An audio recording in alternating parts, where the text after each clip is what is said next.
آپ کے سوالات، خدشات جو آپ اس صورتحال میں میرے سے سوال کرنا چاہتے ہیں، یہ جو آپ کے ملک کے اوپر کئی لوگ بڑا سوچ رہے ہیں کہ بڑا خطرہ ہے ملک کو، تو اس لیے میں کہا میں آپ کے سامنے آؤں اور آپ کے سوالات کا جواب دوں.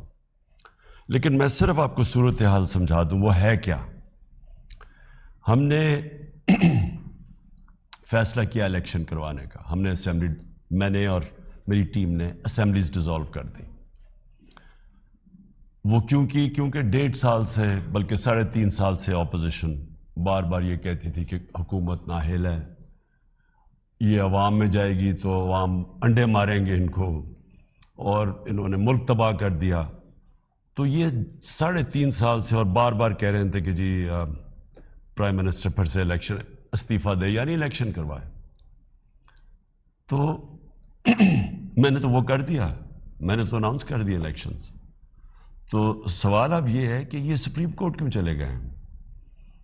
یہی یہ چاہتے تھے کہ اتنا بری حکومت ہے اور نااہل اور سلیکٹڈ ہے، یعنی کہ صحیح معنی میں الیکشن بھی نہیں جیت کے آئی. تو یہ کہتے تھے کہ آپ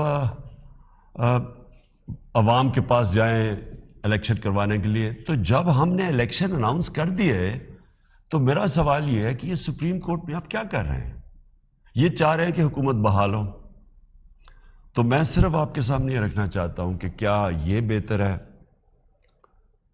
عوام کے پاس جا کے عوام کی ووٹ سے آنا، یا ایک باہر کی سازش کا حصہ بن کے اور 20 سے 25 کروڑ روپیہ دے کے پارلیمنٹیرینز کے ضمیر خرید کے کیا حکومت بنانا یہ بہتر ہے، یا ایک پبلک کے پاس جائیں کہ جی الیکشن ہو، جو پبلک جسے ووٹ دیتی ہے. تو میں عوام کو صرف یہ بھی بتانا چاہتا ہوں کہ یہ کیوں چاہتے ہیں کہ حکومت بحال ہو، اور ان کسی طرح یہ جو انہوں نے خریدے ہوئے ہیں لوگ ان کے ذریعے گورنمنٹ میں آئیں. سب سے پہلے اس کی وجہ یہ ہے کہ ان کی کوشش، میری 3.5 سال میں ایک ہی کوشش رہی ہے این آر او لینے کی. این آر او کا مطلب یہ ہے کہ ان کے اوپر کرپشن کیسز ہیں، بیل پہ ہیں. شہباز شریف بھی بیل پہ ہے، وہ اس کا بیٹا بھی بیل پہ ہے، یہ 2 بھاگے ہوئے ہیں وہ بھی کرپشن کیسز پہ. نواز شریف کنوکٹڈ ہے، مجرم قرار دیا گیا ہے، اس کے بیٹے بھاگے ہوئے ہیں باہر. اسحاق ڈار باہر جو سمدھی ہے نواز شریف کا وہ بھی ہے، اس کے بیٹے بھی باہر بھاگے ہوئے ہیں. تو یہ کیا چاہتے ہیں کہ کیوں چاہتے ہیں گورنمنٹ، جب کہہ رہے ہیں کہ جی گورنمنٹ کو ریزائن کر کے 3.5 سال کہہ رہے ہیں کہ الیکشن کرواؤ. ان کی ساری کوشش یہ ہے کہ یہ اقتدار میں آئیں گے، یہ آ کے نیب کو ختم کریں گے، ان کے کیسز ختم ہوں گے، اور یہ ہوگا NRO 2 لیں گے. NRO 1 جنرل مشرف نے دیا تھا، سارے ان کے کرپشن کیسز تب معاف ہوئے تھے. اس کے بعد 10 سالوں میں یہ سارے نئے کیسز بنے ہیں. اور حیرت کی بات یہ ہے کہ ان کے دور کے کیسز بنے ہوئے ہیں تقریباً 90% سے زیادہ. تو کیسز بھی ان کے دور کے بنے ہوئے ہیں، اور اب یہ چاہتے ہیں کہ وہ نیب کو مکمل طور پہ ختم کیا جائے، ان کے کیسز معاف ہوں، NRO 2 ملے، اور پھر سے شروع کر دیں ملک میں وہ باہر پیسہ بھجوانا، جو کہ ابھی اربوں روپے کی پراپرٹیز میں یہ باہر رہتے ہیں. یہ ہے سازش. یہ چاہتے ہیں کہ NRO بھی مل جائے، اپنے امپائرز بھی کھڑے کر دیں، اپنے آفیسز بھی کھڑے کر دیں، الیکشن کمیشن میں بھی جو 2 رہ گئے ہیں وہ بھی اپنے لوگ ڈال دیں.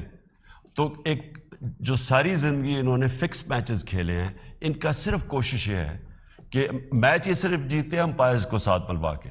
تو یہ ان کی پوری کوشش ہے کہ الیکشن کمیشن، جو بھی بیوروکریسی، وہ نیچے سارا عملہ الیکشن، وہ سارا پہلے تیار کر کے پھر یہ الیکشن کی طرف جائیں. تو یہ ساری اس وقت کوشش ہے کہ کسی طرح ایک حکومت کہہ رہی ہے ہم کہہ رہے ہیں الیکشن لڑو، اور یہ چلے گئے سپریم کورٹ میں. تو میں صرف یہ آپ کو عوام کو بتانا چاہتا تھا کہ یہ ہے سچویشن. آپ جی ہمارے ساتھ کالر ہیں، آپ بھی کال کر سکتے ہیں، جو بھی سوال کیجیے گا مختصر بات کیجیے گا تاکہ زیادہ سے زیادہ لوگ اس پروگرام میں شرکت کر سکیں. السلام علیکم. وعلیکم السلام.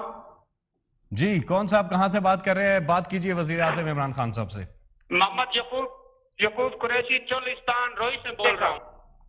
آج بھی ہم وزیر اعظم کے ساتھ ہیں، اور وزیر اعظم کو ہم ریکویسٹ کرتے ہیں کہ یہ ہمارا نمبر جو ہے یہ ہمارا فیلڈ کر لیں.